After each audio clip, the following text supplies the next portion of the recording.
All right. So, our next and last review of the day is going to be for the season 2 of Lord of the Rings Rings of Power, which is the huge Amazon Prime series there. Way back when we did do a review for season 1 It's of a the huge series. something. Yeah, I mean, it's the most expensive show ever made, Rings of Power there. So a lot of money that Amazon pumped into this series. Yeah, and way back we did review season 1 of this. And how long was the gap between season 2 and season 1? I think season 1 came out, I want to say a few years ago. It I think was. it was like late 2022. Yeah, it was like late I'm trying to think. 2020. It was the first time you asked me to come Yeah, on it to was talk about 2022, it. yeah. So it's like, Yeah. yeah, it's September, there of 2022, so, yeah, right around the pandemic time there. So yeah, so a couple years later, we get in season 2. What's happening in season 2? Well, we have, Sauron. Sauron, who is the big villain of, people know of the Lord of the Rings franchise there. He's your Emperor Palpatine. He's your kind of figure there of usually this franchise, and a lot He's of. both Julius Caesar and Venom in this show. Yes. Both of those things. Yeah, put together there.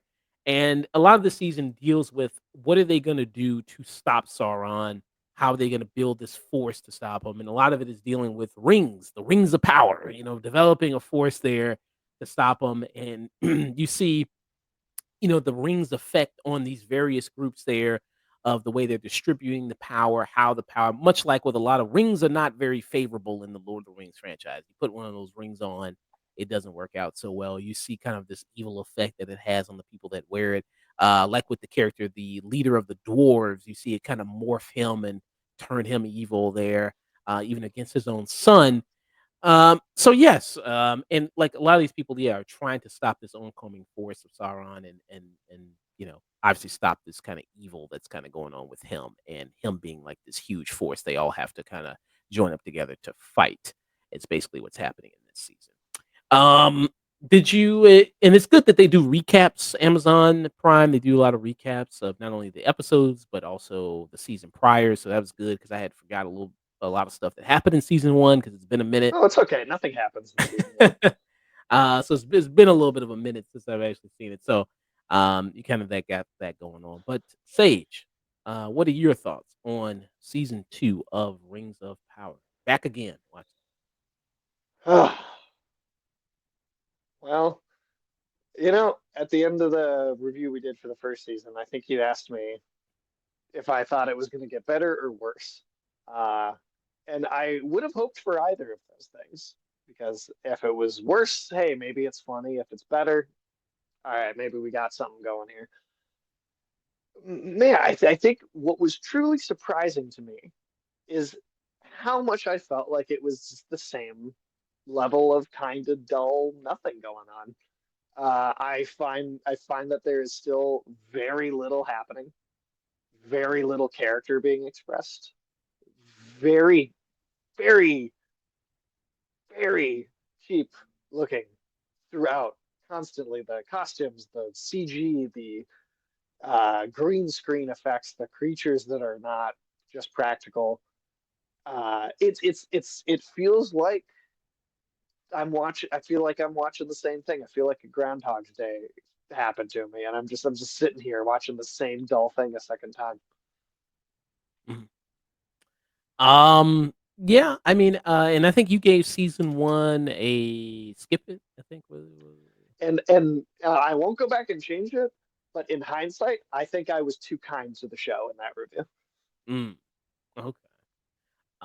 I mean, this is I think at this moment season 2 is highly favored than season 1. I think the reviews are much better for it, so there is that that you kind of got going on there. I heard a Uh lot of positive buzz around it, like a lot of people saying, "Wow, it's such an improvement," or "Oh, they figured out what they wanted to do this time." And I just don't feel that way about it. I feel like yeah. it's making all the same mistakes again. Cuz a lot of season 1 was who is Sauron, where is he? and it was a lot of setting up these characters that, uh, like Gandalf, who again they're still kind of laying the groundwork for him, and where he's kind of Oof, gonna yeah. develop his kind of thing. So a lot that was a lot of season one, and it only had 8 episodes. And these 8 episodes, usually with the series, they're full an hour episodes. Yep. So sometimes when the streaming services do 8 episodes, sometimes it's like 40 minutes, 50 minutes. Like these are full hour, maybe a little bit hour, 10-minute episodes that they do of the series. And a lot of season one felt like, okay, setting up a lot of these things, these mysteries that really are easy to kind of figure out. Like the character Gladriel met on the raft and everything. It's like, okay, this person seems suspicious, you know what I mean? Everybody could kind of Yeah. see it coming a mile away, that it's probably gonna be some evil force or anything like that. Um, Also it's they're trying to cash in on a lot of the characters there from the Lord of the Rings franchise.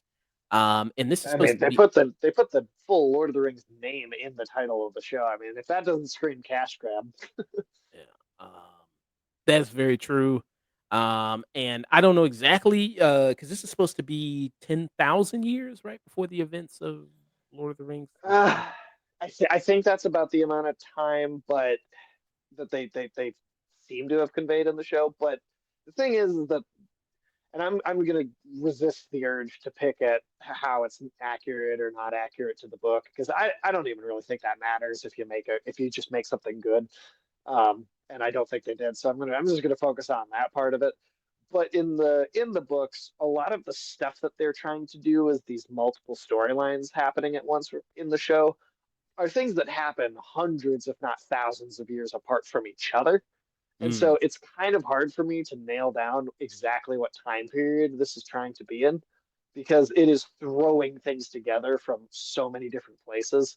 I mean, like the stuff with the dwarves that's happening in the season, that shouldn't be happening until the third age. Like mm.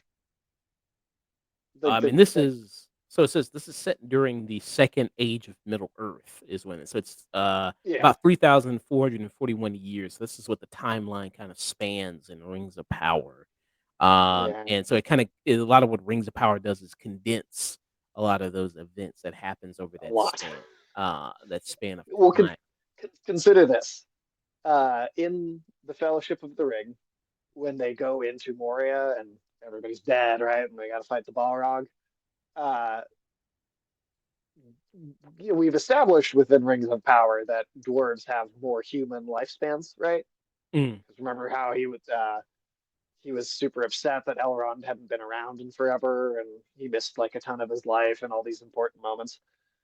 In the Lord of the Rings, when they see all the dead dwarves in Moria, these are people that Ghibli knew personally within his own lifetime. mm, okay. So tell me how the Balrog attack is happening in the Yeah. Second Age. Yeah, Mm. Um. Yeah. it's So it. one thing, and again, I'm really gonna try not to go in on like how it is or isn't like the book because I don't think that matters if you could just make something good. Um, and so with this season, like I said, we set up. Okay, we now have Sauron. We now have the clear villain. People ramping up to fight him. The creation of the rings, and then a lot of with this story, there's a lot of moving pieces, a lot of spinning plates. Trying to be a big, huge sci-fi epic story there, and we've seen that obviously Game of Thrones that has a lot of spinning plates because it has a lot of different. You cut to different locations and different characters and kind of each character's got their own thing going on. So, in this show you have stuff going on with the dwarves and then you have stuff going on with the elves and oh yeah, you gonna say something? I was just say I mostly just see a lot of broken porcelain on the ground. Yeah, you kinda have that kinda also, yeah, I mean, because whether they handle all those things kinda well, some stories are way more interesting than others. I wasn't that interested to see Gandalf hang out with the Hardfoots. I wasn't really that interested to see that. That kinda feels like it kinda spins its wheels a lot. Which I want to pick at that too because in the first season they have this whole introduction of the Harfoots, and then in the second season they have this whole introduction of the Harfoots, and I'm like, but the Harfoots that they've introduced in the second season actually are book accurate, right? Like the way they look, their skin color, they're all supposed to be darker skin. Okay. Yeah, the people That's that what the live in, Har like, holes, they don't live out in the open, they live, Yeah, and holes and everything. Yeah, yeah, and I mean the Harfoots are always described that way. So in the first season, they introduced the Harfoots, and then people were like, "Well, this isn't really the way it's supposed to be." And then in this season, they're just like, "Oh, well, let's just do it over again," and I guess introduce them more accurately this time. But then you just have two introductions for the same thing. That's clearly supposed to be the same thing, even though it's not the same thing. Mm. 'Cause they're like a different set of Hardfoots, I guess, like, they But that's the thing is that the Harfoots are themselves a small set of okay, hobbits. okay, yeah, so we get But reintroduced to them again, in this season 2, and then Gandalf is traveling with the 2 hobbits, what's their Frodo names? and Sam. It's basically Frodo and Sam. They even have the same yeah, it's well, actually, the one girl seems more like Pippin. She seems more like I suppose a little bit. I suppose I could see that. yeah, Still like one of the characters we already know though, instead of their own person. yeah, 'cause she's a little bit more kinda cheery and a little bit more kinda yeah, so she seems a little more like Pippin to me, but yeah, so he's traveling with them, and then there's a certain point towards the latter episodes that it feels like they just completely forgot about that storyline really much, like, they didn't really cut back to them all that much, it's like, oh, yeah, they kinda forgot until maybe the very end there, with them, yeah, what did you think about this? Because he's still kind of learning his name and getting a name and everything like that. He still has a little bit of wizard amnesia. What did you think about that? What's kind of going on with that story? I mean, I honestly don't think there's even much there to even think of. I mean, it's really very little. Like there was maybe a single episode's worth of plot for that story throughout the whole season. Um, I just don't know why. It is again that this first season was like this too, and I might even be repeating myself here with this comment I'm about to make, but it's got a bad case of prequelitis. It's like, well, we have to show why Gandalf, likes hobbits. There's got to be an extra reason for that. There's got to be a specific moment that he finds his staff. There's got to be his name's got to come from this. The mispronouncing or them or misinterpreting what species he is as an elf and just kind of like, oh, you're a grand elf, and then him going like, oh yeah, yeah, that's my name. Mm, That's gonna be my name. And it's just yeah. it's bad. I'm sorry. I think that is such a Mhm. terrible way to write things. It's the like all of the worst Hollywood prequels do this type of stuff. It's like Um, in what was it? Solo. It's like, what's your name? It's like Han. It's like, what's your last name? It's like, oh, I don't have a last name. It's like, oh, well, you're by I yourself. liked that even better than this, to be like between these two. I will take that one over this one. And And before people will come at me in comments too and say like, well, it wasn't just that he, that he decided he liked how that sounded. He's also peering into the future and sensing that people will call him that. And I'm like, I get it. It doesn't make it any better. And especially with, I don't think most people would pick up on those other layers that are going on with it because it doesn't give you any real sense that that's exactly what's happening on screen. Um, it's just a lot of nothing. I even read an interview where the writer or the showrunner said they weren't sure which wizard he was going to be until they started breaking the plots for the the plot for season 2 down, like as season 1 was airing. So even though it seemed so obvious it was Gandalf, they weren't even 100% sure they were going to make him be Gandalf, which just tells me they don't know what the hell they're even doing. There's no planning, no foresight or like uh, sense of, hey, we actually have to go somewhere with this. And the person who plays so they're still calling him the stranger for now. That's what he's billed as in the show. Daniel Wyndham is who he plays the stranger in that. I don't know. Do they give J.R. Tolkien ever give a backstory as to why Gandalf is called Gandalf or his?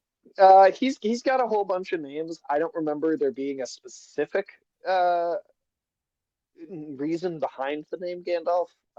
It might be it might be from another language that referred to him at one point. Um, I mean, he's an ancient spirit, right? He's as old as the universe itself, right? and he only took on like the human form of a wizard. In the Third Age, let me just point that out too. Gandalf does not come to Middle Earth until the Third Age. He's not there in the Second Age at all. Um, but yeah, I mean, it doesn't feel like he's actually had an effect on anything, really. Mm. Like Yeah, it doesn't seem to be playing into the story in any real way. yeah. It's and also the thing about it is, I mean, they're doing the thing like I said, he's got a wizard amnesia, so because obviously, Yeah, they he want to. shows up on like a boat in the book. Like it's like, all right, Saruman, Gandalf, Radagast. They may not have those names yet in that moment, but it's like they all show up on a boat together, and they're like, all right, you guys know where you're going. All right, we all got our staves already. Cool, let's go do this. Like they like this all this weird falling from the sky. Like none of that is from anything. I don't know where they're getting that, But we do see another wizard that kind of comes in this, and he is a wizard, right? Tom Bombadil. but Tom Bombadil is not a wizard. Okay, what is Tom Bombadil? Is he just Tom Bombadil is kind of a he's a weird enigmatic figure within the mythology of Lord of the Rings. He doesn't he is one of the least defined things. But I would say in a lot of ways he is a stand-in for Tolkien. Um, he is this being that is just he's just happy. He's just like this very friendly like spirit somebody being. made AI Robin Williams as Tom Bombadil? Well, Okay. based on how people feel about Robin Williams, I could see it. In some ways, yeah, I would say Tom Bombadil might be Tolkien himself, kind of peering into the world, because Tom Bombadil's in a big sequence in Lord of the Rings in the book that's completely cut out of the movies, and it should have been cut out of the movies because it would have dragged the pacing a lot in a film media. But in the book, there's this whole sequence that they're with him, they meet him in the woods and they get attacked by this tree and he sings it to sleep. That scene's actually kind of taken and used in The Two Towers. Merry and Pippin get kind of attacked by a tree and they're getting dragged by its roots underground. And Treebeard comes and like sings to the tree to get them to get it to let them go. That's like moved from the Tom Bombadil sequence in the book. Um, I mean, he even like he takes the ring in his hand and he's like, "You see this thing? I don't care about it at all. See, I just made it disappear from reality. It doesn't, it like has no effect on him. No corrupting effect whatsoever. And so he's this weird, I mean, like a god or something, but it's never 100% defined. Okay. So he comes in this, and this is the first live action appearance we've ever gotten of Tom Bombadil. Yeah, And he's not in the trilogy like at all. yeah, so this is the first, and he's played by the actor from I think Rory the Kinnear.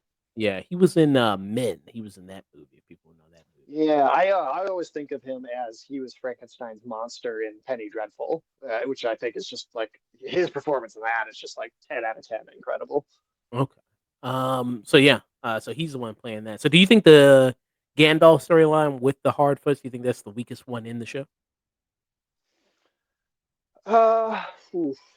I mean, my opinion of all of them is very low, but because of how they do just forget about it for so long, and it really has just there's like no plot progression there. It might be the weakest. Yeah. Yeah. And like I said, so it's doing a lot of different things. You got that, then you got the elves kind of going on. You have the elves smith, that's there. Lord Celebrimbor. Celebrimbor there. It's played by Charles Edwards there, who makes the rings. And There he is. the Celebrimbor character was used in the Middle Earth Shadow of Mordor games. Okay. He's the spirit. He's like the ghost elf that is like attached to you that you're playing as. Okay. So you got him. So a lot of big moments happen with him in the show there. So a lot of that. And then they decide to distribute the rings to all these different, I guess, leaders of different communities in Middle Earth there that you have. Like I said, one to the dwarves, and then there's the storyline with the dwarves kind of going on, with the leader of the dwarves, who is trying to, search for gold, there, search for treasure, inside their palace, which is causing a lot I of rife. also do have to point out that in the books, the other rings did not affect people's behavior like this.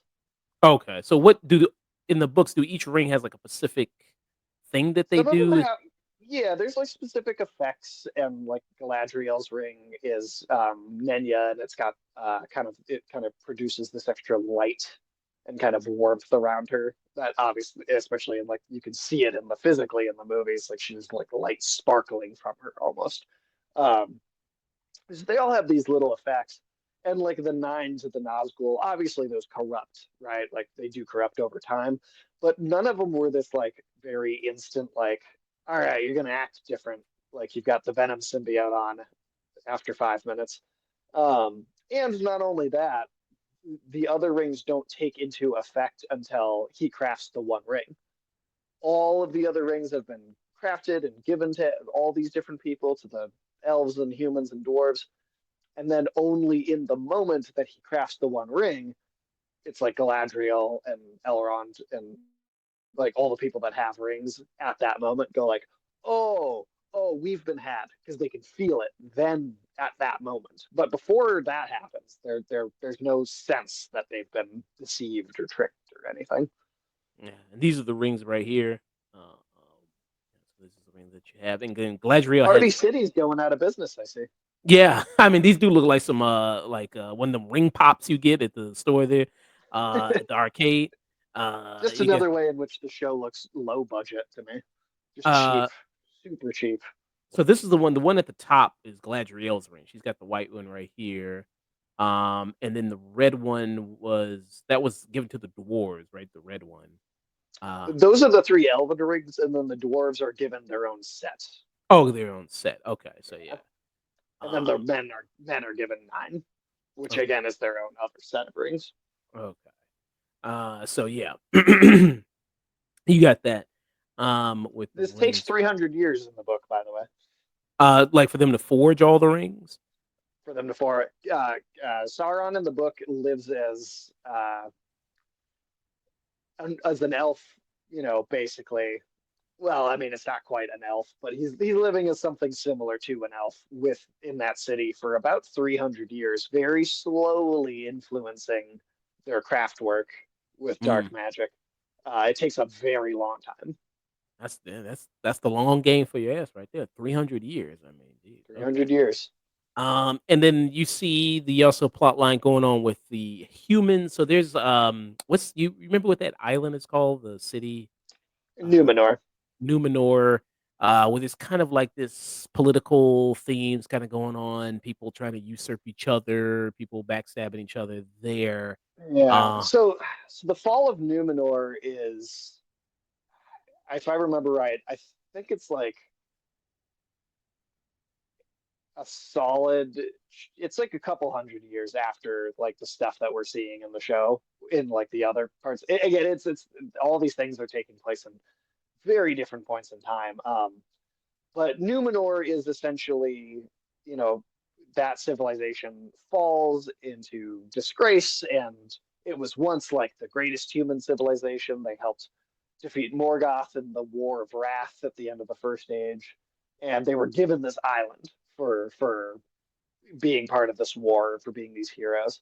And they're this, it's supposed to be this great civilization of humans, and every soldier is like an 8 foot tall King Arthur. It's like that's how they're described, right? It's this massive civilization, but they do fall over time and become disgraced, and eventually Sauron does some stuff there, and they kind of are tricked a little bit, and their civilization falls, and then the two of the survivors are Isildur and Eärendil, who then found the nation of Gondor on Middle Earth after Numenor goes away.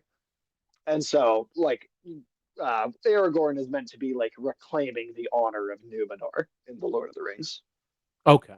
And none of these people are like none of them are the descendants of Aragorn or anything like that. Isildur is his direct ancestor, right? Because he's the guy that cuts the ring off Sauron's hand. Oh, okay. So here we're seeing this like young, I don't know, 20 something version, 20-year-old version of Isildur in the show. Okay. So they're kind of trying to have that direct tie in there. But again, how interesting are they actually able to make these characters? In my opinion, not very. And Isildur in this is played by Maxim Balder, is his name there. He's that. Let me pull up a picture of him so you can see him there. So he's playing that character there.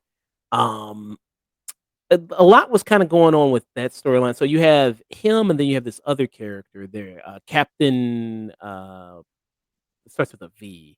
The Can't. captain right next to him. That's Yeah, Earendil. Irendell there. Who I thought what was He's it? his Who father. the father. And then so you have kind of the both of them there in this place, and you see kind of he shows up after a while when the father stays there and is facing kind of these criminal trials. Did you find any of that somewhat interesting there, or? Not even a little bit. It's just trying to do season 4 of Game of Thrones with Tyrion's trial, except it's not even as interesting as that. And that wasn't even as interesting as it was in that book. Mm. Uh, and because they're accusing him of being a traitor, but it's not as something as because this world isn't as harsh as something like Game of Thrones. So it's like they kind of sentenced him to death, I think it was, or they sent him to be banished. And then Uh, another giant animal shows up and is like, hey, this person should be the leader. And they're like, all right, well, we got to listen to this person now because every time a giant animal shows up, we change our leader. and that woman, like, she jumps into the water. So you have Queen Reginald Muriel, who's played by Cynthia Adati Robinson there, who she Mm-hmm. jumps in the water and sees this giant octopus Yeah. there, and then And stare. it's like, hey, you should be the queen again. Yeah. I don't know if that's something there that's a Lord of the Rings thing, like giant octopus. I mean, there's giant monsters and sea monsters, and they Lord of the Rings also has it makes a point to refer to there being just nameless things deep in the earth as a line of dialogue that they they outright like just repeat in the show at one point. They just take like a whole line of dialogue from Gandalf from the Lord of the Rings and just give it to a random character. Um, but so whatever. I mean, I don't have a problem with the giant monster showing up. I mean, it's whatever. It's just weird that the civilization's entire selection of who's their king or queen is can just at the whim of whatever giant animal happens to show up that day. I would say, I mean, Just an episode before that, they do it with that other guy, El Farazan. An eagle shows up, and they're like, "Well, clearly this guy's our leader." uh, I would say I mean, out of all the storylines, I mean, again, I think it's like season 1 where I think the dwarves maybe have a little bit more of the more interesting stuff going on. At least I thought with the son and then him trying to go against his father. And then you also have his wife there and seeing the effects of the ring on him.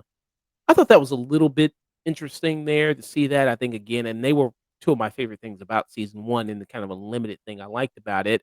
Um, and then you have kind of Gladriel, who is, I guess, out of amongst this ensemble. Reduced.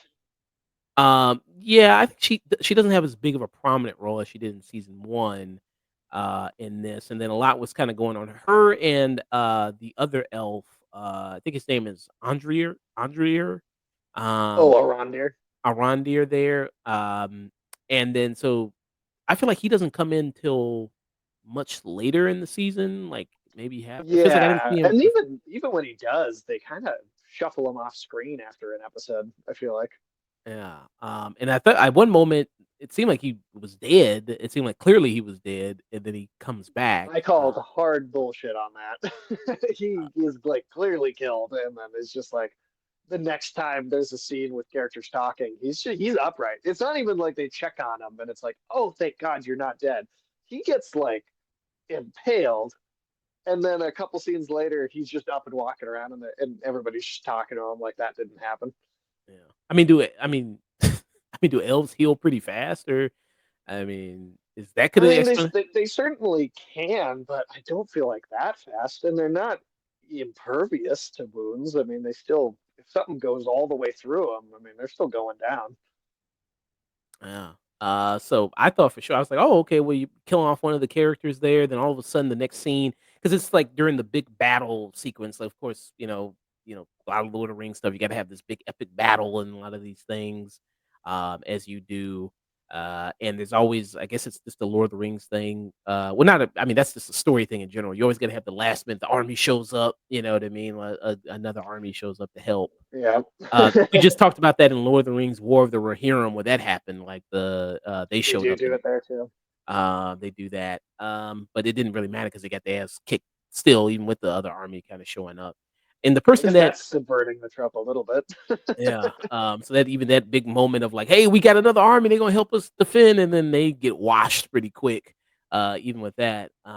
So the person that well we thought killed him was a character, what's his name? Let me see. Let me pull it up. Oh, are we Eucrior talking or is that the name? Eucrior or Eucri? Ukraine?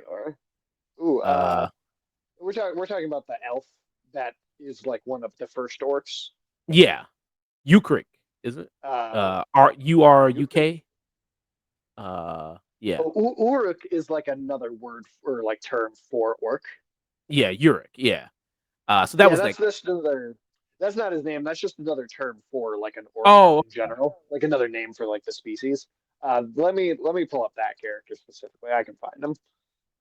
yeah, so you got him. He's the evil elf Adar. Adar. Okay, so he's the evil elf there, the first orc. And yeah, so he's the one that's leading this charge there against them, this He's whole also the army. one that Julius Caesar Sauron at the beginning of the first episode. So did you I mean, I don't remember what your thoughts on that character was from season 1. What are your thoughts on him? I remember thinking in the first season he seemed a little more interesting than a lot of the other characters, just because like it's what I say with like if you want to do something kind of original or kind of make some of your own stuff up, like find a little pocket in the lore that already exists and try and make stuff up inside of that pocket. And so like with this character, I felt like this was at least an example of them doing that, them going like, hey, that's like part of the legend that the first orc or first orcs were elves that had been tortured and tormented by Morgoth. Um, and you don't really get to know any characters that are from that time exactly, or not, that happened to, or you don't really see any examples of that in the lore. So I thought, like, hey, here's something that we're told happens, but we don't explore it directly. That's a good place to kind of go in and do a little something of your own. Um, but in terms of like where they took him as a character, it ultimately still felt like he didn't go anywhere. Mm, yeah. So he has this, yeah, big vendetta against the world, against the elves there for what was done to him. Um, and you see it kind of what that happens. And you said you weren't even that impressed by the battle sequence that happened in the Oh, uh, no, super weak. Super not. I didn't think it was good at all. It feels cheap. It feels so TV. I mean, I could like I said this on the first season's review, but like it does not make sense to me that this show is as expensive as it is. Like I swear somebody is scamming someone somewhere along the way of this production. Like there's money being pocketed here. The CGI here I do not think looks very good. you don't think? I mean, Uh, this looks about as no, good as what in the Hobbit or in Lord of the Rings. I disagree. I think the CG. I just rewatched the whole Lord of the Rings trilogy. I genuinely think the CGI on just the cave trolls looks better in that than it does here. And not Mm. only that, the Hobbit movie, I will say, is like 1,000 times worse than this. Mm. Okay. The Hobbit movies, I don't get me started on the CGI in those. It's that I will at least say is much worse than this show does looks. What about the As cheap as I choreography? say this. You think the choreography is pretty good? Sword fights, battle there? No, I don't think there was one memorable battle moment in this entire thing. Mm. The choreography is very forgettable to me. I don't think there's anything really interesting about the way that they move around or the way that they fight. And one of the most impressive things about the Helm's Deep battle is that there was always these character moments breaking up the action. Uh, the way that the action flowed always felt like there was this rhythm to it. It's like putting a song together, right? Like I mean, any piece of art, like to really get it moving, there's like this special order that you're trying to land on to have it flow, and I don't think they do. I think the Battle of Blackwater in like season 2 of Game of Thrones looks higher budgeted than this does. Um, Uh, and this is not the Battle of Blackwall, but this is Battle of the Bastard that you have here. yeah, this Uh, this looks way better to me than than the Rings of Power battles have looked. yeah, so you Like kind of even got the that. cheap fights in the earlier seasons of Game of Thrones still looked better to me. Mm, yeah, and this was I mean, I think this is when they did this. This was touted as being like one of the biggest battles for TV ever. Like with the Yeah, amount I'm of sure core, it was like the number one spot. Yeah, because the coordination they had, like with the amount of people and then the horses, and then all that kind of going on. Like this was touted as that. Now, I mean, this has also got a lot because I mean, this was I forgot what season Battle of the Bastards happened in. I think they say it I right think that here. was the end of season 6. Yeah, season 6 right here. Um, I mean, a lot of emotion went into that, obviously, with the kind of the build up to that. So it's like, man, you got a lot invested in this as opposed to, this where it's kind of like, I'm not really that super invested in anybody here kind of going on. I'm not that emotionally involved, which also And helps this too. is in total like what 13 hours of build up overall. Which again, if we're just pointing at the movie trilogy, were you did it take you 13 hours to be invested in that? Yeah. The whole thing's not even that long. Um, I would say I mean, I had a little bit more emotional involvement in it's supposed to Rings of Power than something like this, where this was just, I don't Oh even know. yeah, I The mean, I didn't Hobbit know was awful. I didn't know what the hell. I mean, this just looks like I don't even know what the hell is happening here. I don't even know I what. I I do not say this lightly, but I avoided watching the third Hobbit film for 10 years, and two of my friends finally like coerced me into sitting down and watching it just because they knew it would annoy me. And I this movie was worse than I thought it was going to be. Like this was genuinely unwatchable garbage. And they got Dune sandworms in Lord of the Rings. I didn't know that. Okay. And then they just disappear and never come back. Yeah. But just everything just looks so overly CGI. Like the whole army Yeah. does, everybody in the fight. It just, at least in Rings of Power, I think there's some practical stuff still mixed in there as well. I think you got that. I wouldn't say it was awful. It's the most impressive I've seen. Especially when you have something like Game of Thrones, which put such a high bar on it. No, I mean, for a show like this is like I said, one of the most expensive shows ever made. It's got that tag on it. It really should blow you away with kind of what it does with a lot of the battle sequences, and I don't think it does that. It doesn't come close to that level, I think, of epicness that something like Game of Thrones does. Um, so you got that. I mean, there's some cool action when they take down when I show that clip, they do take down that big troll there. They do take it down. And that was I thought a very cool moment there.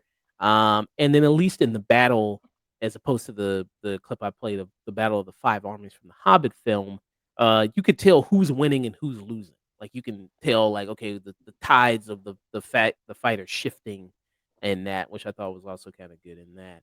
Um I'll agree with that. You can tell the difference. I think there's two sets of cheaply made bad costumes, but they do look different from each other. Yeah. Because the characters have battle armor on and everything. You see Elrond in this as well there, so a younger version of that. That's also another major character in this. So if you had to say the main figures, the main characters in this big ensemble, you got Galadriel, you have Sauron, you have Celebrimbor, Elrond, and Doran is the main dwarf. yeah, you got him, and then you got his wife, the princess there, Princess Disa Dersa there. or Disa. So I'd say those are kind of like the main figures there, and then I guess, also the human character, the human that you follow the most is Isildur is the human you follow the most. Him, Right. the father is probably that, who you kind of follow the most. Um, I know Gladriel, you had an issue with her and where she's kind of placed there. Um, any did any character improve for you with season 2? Any characters there that made an improvement there? So it's like a backhanded compliment that I have. But one I did say at the end of the review for the first season, one way in which the show could get my attention was if it got a little bit worse and then it was funny. And I do think the Sauron Celebrimbor storyline of him making the rings and these two characters spending a bunch of time with each other That I think got even worse to the point that it was unintentionally funny. So I did actually enjoy that part every time they cut away to those two characters, from just the way that it's written and how goofy Celebrimbor in particular comes off in his reactions. It's so over the top. Like you'd think it was like Bruce Campbell trying to mug the camera in a comedy. Some of the reactions that this character has and some of the ways that he responds to Sauron. Like it became, yeah, like it became this kind of unintentionally enjoyable element to the show. So that's probably the most positive thing I have to say. Mm. Yeah, I mean, Glandriel, it doesn't feel like there's much character development here with a lot of the characters. I feel like Glandriel, I didn't mind her in the She first season. mostly just didn't talk this time. She mostly just didn't do anything this time. Yeah, like you said, it feels like she's kind of lesser in this compared to the first season. Sauron, I did enjoy him fucking with Celebrimbor. That was somewhat enjoyable there, especially towards the end when the big reveal happens of who he is and what he's kind of doing there, and then he makes him do something where he like makes him push this girl off the wall there, and then she falls to her death. That was pretty good there. So that's exactly the kind of thing I was just saying that I found to be kind of hilarious. So you kind of got that. Um, Yeah, I still think the best stuff is kinda with the dwarves there. That was kinda the most stuff I was interested. Human element, Isildur and all that, I didn't really care about what was kinda happening there. Um, that wasn't really fascinating. The Gandalf stuff with the Hardfoots wasn't interesting. What were you gonna say?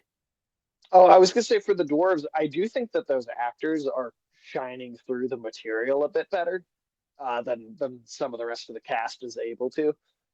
But I still feel like you get into this weird territory where oh no, we woke up the Balrog. Oh, but it's satisfied with, it's gonna just kill one person and just kind of disappear again. And it can't figure out how to get through this like 2 foot wall that we covered up.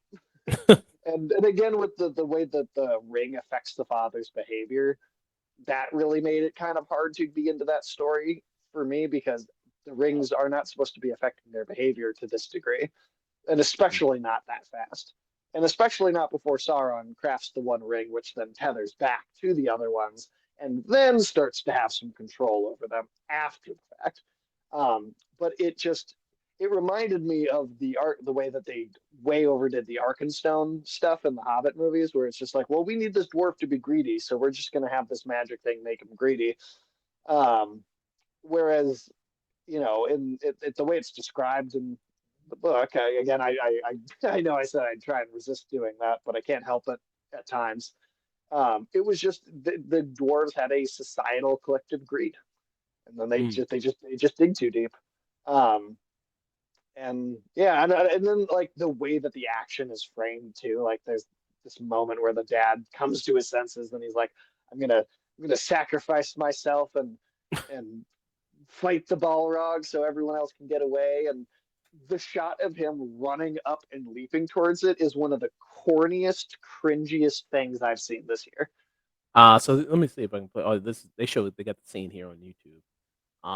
Right here. And people don't know, so the Balrog was the thing that Gandalf faced in Fellowship, the big Yeah, it was the Balrog are technically like the same species as Gandalf. They're like Maiar spirits that came to the world and then became something else over time. Sauron is the same thing. But the Balrog were like the army of Morgoth, the guy who was the big bad before. So there's a ton of these things at one point. yeah. Um, so, I mean, did you like the effect of the Balrog? It seems like, I mean, I think they It, got the it doesn't look as good as it does in the really? movie that came out in 2000. Like again, I just watched the movie again to really be like, am I crazy? Like, am I just remembering it because of nostalgia that it looks better than it does? And no, you go back and it's like, no, it looks better. It totally looks better. You know why it looks better is in that movie they use footage of real fire over the CG body of the creature. So Mm. all the fire is like real and it enhances the look of the special effect because the special effect is the part that's like almost completely just black and shadow and and then the fire is the thing you're like really focusing on.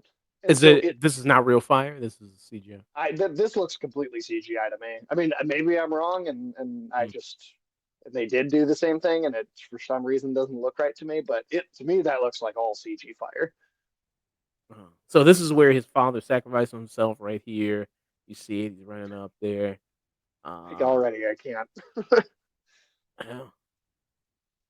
Mm-mm. Corny, I say, corny, corny, and it does not work. uh, and then you see this big clash that's about to happen right here, right about now, and then boom, there you go. Uh, yeah. So And also, how anticlimactic to just be like, "Whoa, it's a Balrog woke up. We're doing that storyline," and it's like, but we're gonna, you know, not really do it yet. let me see. Let me show the Balrog from Lord of the Rings. Let's see how that looks right here. Let me play that clip. I just the like yeah, like a month ago, maybe watched my Blu-ray copy on my 115-inch projector screen in my room here, and I'm like, no, I really truly think that it looks better. Yeah. How old was Ian McKellen right here? He was Ooh, how old was he when he filmed it? I'm not actually sure. yeah. Because I want to know if that's him running or if that's probably a stunt guy anyway. Right, running. But this is the Balrog right here. So the Balrog shows up. Okay. Oh Yeah, my. I think the realness of that fire just it lends something to the effect that just makes it look more practical than it actually is. Um, he was 62 already. Mm. Yeah. 62. Young 62. There Yeah, he was there. Let me get to the you shall not pass. Let's do that real quick. That's where you see the full look of the yeah, village. like roars up and like Yeah. So you got I'm saying maybe I'm crazy, or maybe I people don't can know. tell me I'm I crazy, don't but know. Maybe people in the comments, you let me know. Is it the same? Is it better? Is it worse than in Rings of Power? You got that. this looks substantially better to me. But Yeah, hey, maybe I'm nuts. Maybe I'm nuts. yeah. So only a being like Gandalf could kill a Balrog. No other. You know, And I mean, and it kills him even, right? It yeah. destroys that body. He turns back into like the spirit that he was before coming to Middle Earth, and the uh like a new body has to basically be crafted for him to come back. But they're these like high level spirit things. They're called Maiar. Not that they get into that in this show, but there's like there's all these levels to it. Like Gandalf is like a fire spirit basically. Um, and so when it's a fire demon that is coming for him, and it's this kind of it's like the dark, corrupted fire of the evil god, and then Gandalf's wielding the fire of like the creator, right? Like of like the true like one creator being of this world. And Mm. so when he says wielder of the flame of Arnor, he's actually like insulting the Balrog based on that mythology and like what kind of things they are. And you can even see the Balrog have like a little expression in that movie where it's like it reacts to his insult a little bit. It's like it Oh, let me knows see. he's talking shit. Let me Um, see. it's a very small micro expression, but it's he kind of is like for a second. Right here. It starts right here. Yeah, it's while he's talking. He's like insulting him. Let's see.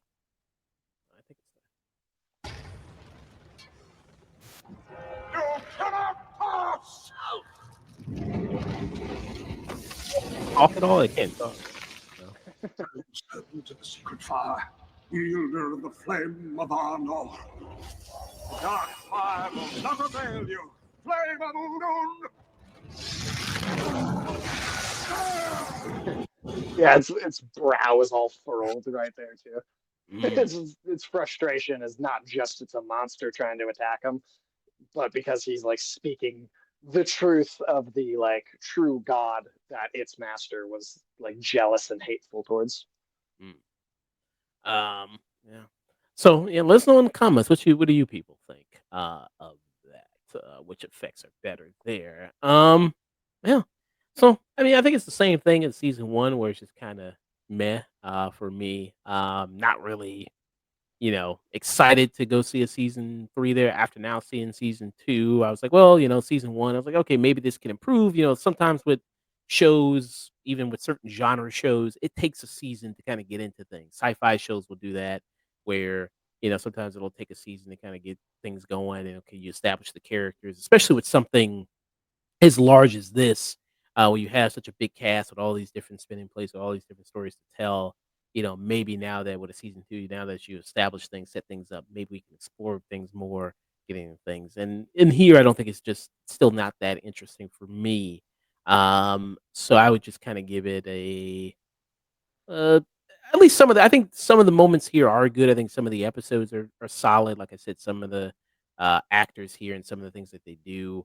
I'm not as harsh on the effects as Sage. I think some of the effects look good in the show at certain points there, certain things that they do. So I'd give it a low stream it for me. What about you? Well, like I said earlier, I feel like I was too kind to the first season after sitting with it for a while. Um, and I think this just doubles down on pretty much everything I disliked about the first season of the show, and brings some new problems along the way too. Uh, I'm going with the burn it on this one. I really don't like this show. I don't like how it is decided to adapt things or treat the material. And I'm sure that they are trying their hardest, and it's not like they don't want to make something great, but I just don't think any of this is coming together. And even the compliments that I can try and give are backhanded at the most. It's got one of the worst cases of prequelitis I've ever seen in anything. It's Mm. making all the biggest mistakes. Stuff that I like. This show inspires feelings of irritation that I have not felt since like the Star Wars prequels. It did get renewed for season 3, so season 3 is coming. It's getting 5 seasons. Yeah, so they're getting They 5 could they seasons. committed to that. But some people, I think the reaction to this is better than season 1. I think people do like it more than season 1, it seems like some people do.